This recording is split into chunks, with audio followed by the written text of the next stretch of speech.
الرحیم نحمده ونصلی علی رسوله الکریم حامدا ومصلیا ومسلما۔ حضرت سلمان رضی اللہ تعالیٰ عنہ کہتے ہیں کہ نبی اکرم صلی اللہ علیہ وسلم نے شعبان کی آخری تاریخ میں ہم لوگوں کو وعظ فرمایا، یعنی بیان فرمایا کہ تمہارے اوپر ایک مہینہ آ رہا ہے جو بہت بڑا مہینہ ہے، بہت مبارک مہینہ ہے۔ اس میں ایک رات ہے شب قدر جو ہزاروں مہینوں سے بڑھ کر ہے۔ اللہ تعالیٰ نے اس کے روزے کو فرض فرمایا اور اس کی رات کی قیام یعنی تراویح کی نماز کو ثواب کا چیز بنایا ہے۔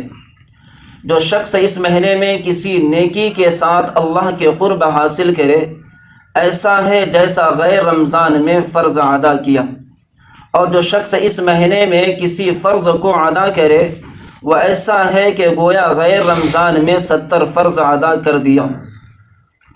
یہ مہینہ صبر کا ہے اور صبر کا بدلہ جنت ہے، اور یہ مہینہ لوگوں کے ساتھ غم خوری کا ہے۔ اس مہینے میں مومن کا رزق بڑھا دیا جاتا ہے۔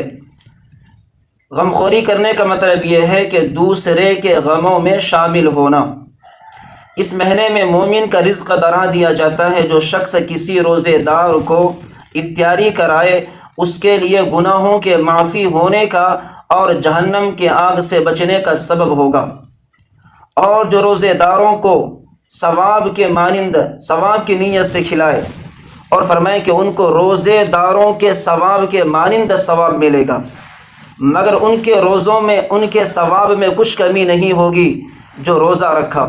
صحابہ کرام رضی اللہ تعالیٰ عنہ نے عرض کیا، یا رسول اللہ صلی اللہ علیہ وسلم، ہم میں سے ہر شخص اتنا وسعت اتنا طاقت نہیں رکھتا کہ روزے دار کو افطاری کرائے۔ آپ صلی اللہ علیہ وسلم نے فرمایا کہ پیٹ بھر کے کھلانا موقوف نہیں ہے۔ کیا فرمایا؟ آپ صلی اللہ علیہ وسلم نے فرمایا کہ پیٹ بھر کے کھلانا موقوف نہیں ہے، ایک گھونٹ پانی پلا دینا، یا پھر فرماتے ہیں کہ اس سے زیادہ ایک کھجور کھلا دینا، اللہ وہ ثواب اس پہ بھی رکھا ہے۔ فرماتے یہ مہینہ کیا ہے؟ غم خوری کب آنے والا ہے؟ رمضان المبارک۔ غم خوری کا، دوسروں کی مصیبتوں میں دوسروں کی پریشانی میں شامل ہونا، روزے داروں کی افطاری کرانا، فرماتے یہ بہت بڑا ثواب کا کام ہے۔ ایک روزے دار کو افطاری کرانا، فرماتے روزے دار کے برابر ثواب ملتا ہے، اور اس کے ثواب میں کچھ کمی نہیں ہوتا۔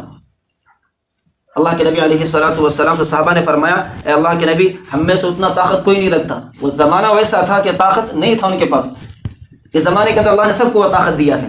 فرماتے صحابہ سے اللہ کے نبی نے فرمایا کہ ضروری نہیں ہے کہ پیٹ بھر کو کھلانا، فرمایا کہ کھجور میں بھی اللہ نے وہ ثواب رکھا ہے، فرمایا ایک گھونٹ پانی پلانے میں بھی اللہ نے وہ ثواب رکھا ہے۔ بہرحال ہم سب اللہ تبارک و تعالیٰ سے یہی دعا کریں کہ اللہ رب العزت ہم